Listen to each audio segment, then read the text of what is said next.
Name a better man for Taylor Swift than Travis Kelce. We'll wait, and we'll be waiting a long, long time.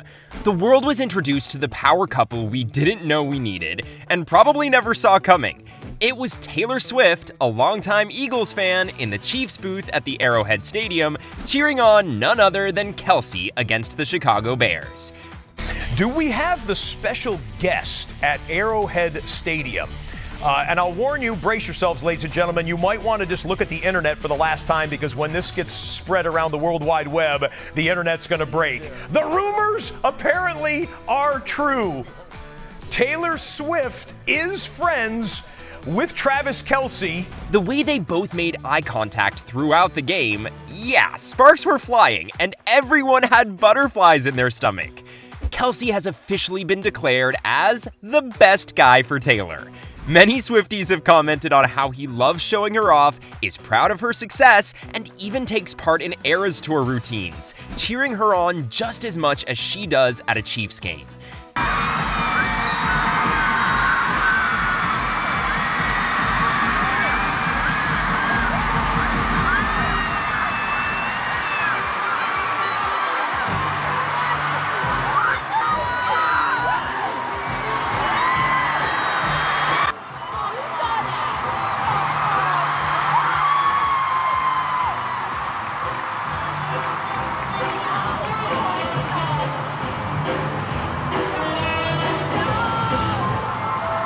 She was there for him when he won the Super Bowl, and they puckered up after the game for a celebratory kiss when Kelce added another ring to his legacy. When we say butterflies, we mean a field of them. They're both high-powered individuals, highly successful, and highly motivated, and they recognize all of that in each other, supporting each other every day.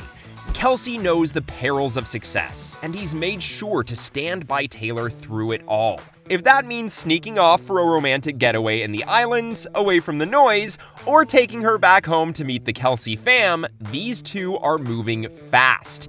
Might even be moving in, too. By now, we can unequivocally state the obvious. Travis Kelce is the guy for Taylor Swift. Taylor, I love you. I love you more than life itself. And you. I got you. I love you so much. Ready for the plot twist? Taylor wasn't interested at first. That's right, pick your jaws back up from the floor, because we're telling you what really happened when Travis tried laying the moves the first time around. Here's the deal.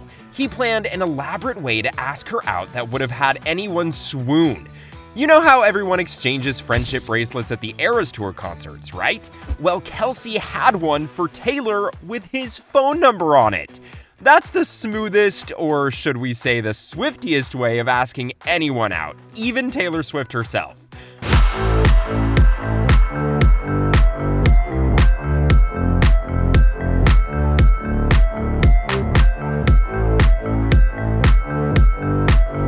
But she said no.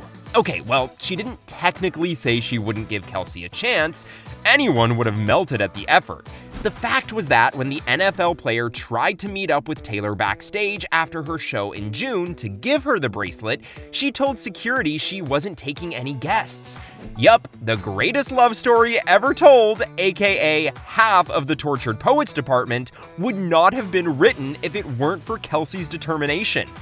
In an episode of New Heights, which is co-hosted by Travis's brother, Jason Kelce, the Chiefs player talked about how bummed out he initially was when he couldn't get the bracelet to Taylor backstage. If you're up on Taylor Swift concerts, there are friendship bracelets, and I received a bunch of them being there, but I wanted to give Taylor Swift one with my number on it. Not right now. Ooh, Yeah. Your number's in 87 or your phone number? You know which one. So she doesn't meet anybody, and she doesn't, or at least she didn't want to meet me. So I took it personal. He said that he was this close to just calling it, thinking there was no way he could sway her off her feet now. It was the ultimate move, and it had tanked. There was no recovery. But we know that Travis is not a quitter. Now here's where the story divulges a little bit. Someone, we don't know who, gave Travis Taylor's number. Was it Selena Gomez, Blake Lively, or was it Erin Andrews, a close friend of Kelce, who made it her sworn mission to get those two together? Our money's on Andrews because that woman campaigned on her podcast to get the singer to give Kelce a shot. Taylor Swift, who, credit where credit's due, in August, you and your podcast host, Carissa Thompson. Yep. You and Carissa basically you basically threw it out to the universe that you thought Travis should, go on a date. Have you met him? Yes, he's wonderful. Great, right? He's wonderful, she's wonderful. Yes. I totally understand why you guys thought this would be a good match. Yeah. And, well, no surprises here, she did. Here's something you have to remember, though. Taylor Swift wasn't just busy with the Eras Tour, she was busy. As in, there could never have been a more jam-packed schedule than the one Taylor had, and still does, during the Eras Tour. We're talking about the largest tour in modern times, a tour that's boosted whole economies and generated the term Swiftonomics, and helped Taylor secure a spot in the Billionaires Club. So yeah, Taylor didn't have all the time in the world to sit down and start a new relationship. Expresses feelings nobody else can express.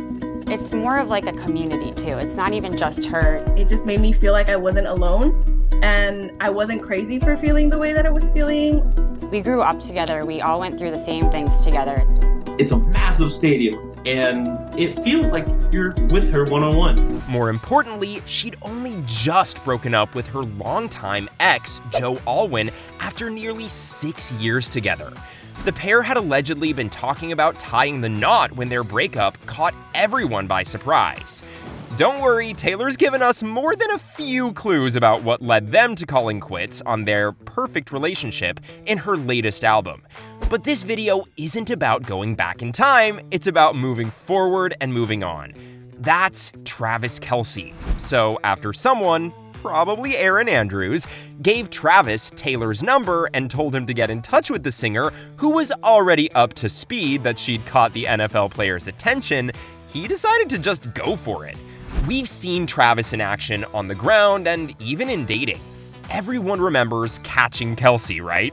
The guy knows how to woo a lady, and he was on track with the bracelet. A surprise to everyone, he was really nervous when he first started texting Taylor.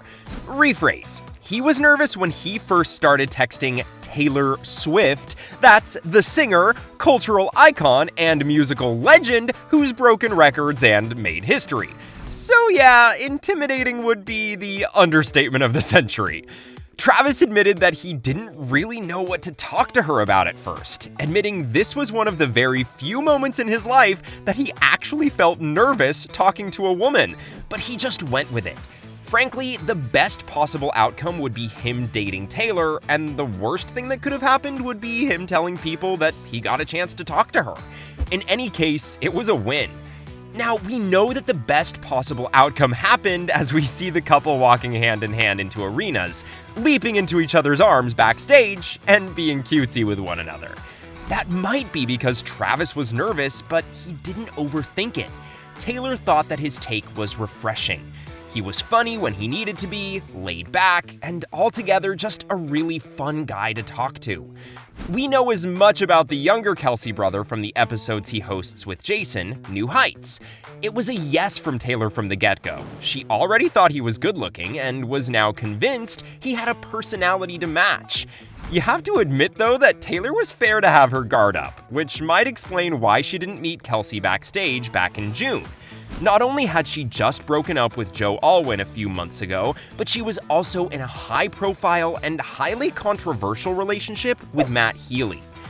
Have been dating for approximately 2 months now. 2 months? Sound the alarm, people. Taylor Swift gave her number to the 1975's lead singer, Matt Healy. All these accents in a recent as well. interview with Shazam Top 20, Matt opened up about the whole exchange with Swift, It is saying, bloody quote, fake. "We exchanged It's all numbers." fake. It's all a farce. Calling it a relationship would be a stretch, though. Still, the pair were photographed together and fans were not happy about it. Mostly because of Healy's controversial history filled with racist rants and sexist comments. No thanks! But in the midst of it all, and this is before Travis entered the chat, Taylor admitted that she wasn't looking for anything serious anyway. Friends of the singer revealed that she didn't really date Healy, they were just enjoying each other's company. It was something that wasn't built to last, according to sources close to Taylor. She wasn't going to dive into something immediately after breaking up with Alwyn. Again, she was real serious about the London boy. But then came the Archer. When she least expected it, sure, but boy was it a welcome surprise. So after texting for a couple of days, the two decided to go ahead and schedule their first date. Have to hand it to them, for a high-profile couple like Taylor and Travis, the two made sure they got to enjoy their first date completely free from the paps, which is what Taylor wanted. She'd seen what happened when she went out with Healy less than a handful of times and knew that Travis was heading somewhere else. This could be a serious thing. She was right. In hindsight, maybe the best thing for the two of them was that they kept their budding interest in one another a secret until they started a relationship. Remember the Chiefs game that changed everything in pop culture history for good? Yeah, that happened after the two of them decided to give things a shot. Not only was that a monumental day for Swifties everywhere, but the NFL admitted that they'd seen a boost in ratings ever since Taylor and Travis started dating. Swiftonomics is at it again. What do you think the future holds for this incredible duo? Let us know in the comments below. And if you want more of Taylor and Travis's adorable relationship, then this is the next video that you need to watch.